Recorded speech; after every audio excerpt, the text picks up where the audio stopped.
বন্ধুরা, নতুন করে তাপপ্রবাহের সতর্কবার্তা জারি করলো আলিপুর আবহাওয়া দপ্তর। হাওয়া অফিস জানাচ্ছে, উত্তর পশ্চিম দিক থেকে ধেয়ে আসা সূক্ষ্ম পশ্চিমা বায়ুর প্রভাবে আরও বেশ কয়েকদিন দক্ষিণবঙ্গ জুড়ে তাপপ্রবাহের পরিস্থিতি বজায় থাকবে। এদিকে আজ রাতেই বৃষ্টির সম্ভাবনা রয়েছে দক্ষিণবঙ্গের একাধিক জেলায়। তবে ঠিক কোন কোন জেলায় বৃষ্টিপাতের পূর্বাভাস রয়েছে, আলিপুর আবহাওয়া দপ্তর কী জানিয়েছে, সরাসরি আপনাদেরকে এই ভিডিওটিতে জানিয়ে দেব। তো ভিডিওটি শুরু করার আগে ছোট্ট একটি রিকোয়েস্ট রইল, নতুন হয়ে থাকলে অবশ্যই চ্যানেলটিকে সাবস্ক্রাইব করে নেবেন এবং পাশের দেওয়া বেল আইকনটিকেও প্রেস করবেন এই ধরনের লেটেস্ট ভিডিওর আপডেটগুলো সর্বপ্রথম সবার আগে পাওয়ার জন্য। তো বন্ধুরা, আমরা সর্বপ্রথম আপনাদেরকে জানিয়ে দেব যে আজ রাতে কোন কোন জেলাতে বৃষ্টিপাতের সম্ভাবনা রয়েছে। পূর্ব মেদিনীপুর, পশ্চিম মেদিনীপুর, পুরুলিয়া, ঝাড়গ্রাম, বাঁকুড়া, বীরভূম এবং পশ্চিম বর্ধমান জেলায় হালকা পশলা বৃষ্টি হতে পারে। বজ্রবিদ্যুৎ সহ বৃষ্টি হতে পারে বেশ কয়েকটি জেলায়। পাশাপাশি বিক্ষিপ্তভাবে 30 থেকে 40 কিলোমিটার গতিবেগে একটা দমকা ঝোড়ো হাওয়া বইতে পারে।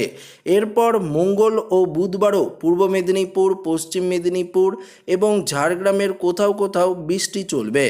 আগামী 5 দিন দক্ষিণবঙ্গের জেলাগুলিতে তাপপ্রবাহের সতর্কবার্তা জারি করা হয়েছে।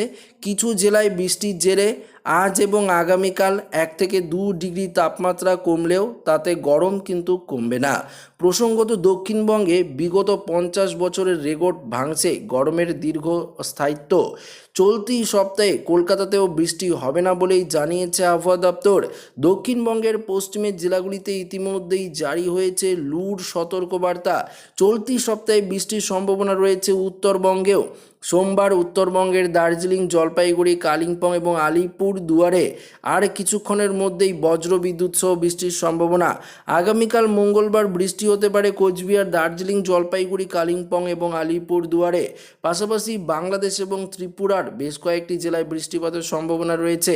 গোটা ত্রিপুরা জুড়ে এবং বাংলাদেশের পূর্ব সাইডটা সিলেট বিভাগের দিকে কিছুটা বৃষ্টি হবে এবং অসমের ডিব্রুগড়, জোরহাট থেকে শুরু করে ডিমাপুর, হোজাই এই জায়গাগুলিতে হালকা পশলা বৃষ্টির সম্ভাবনা রয়েছে।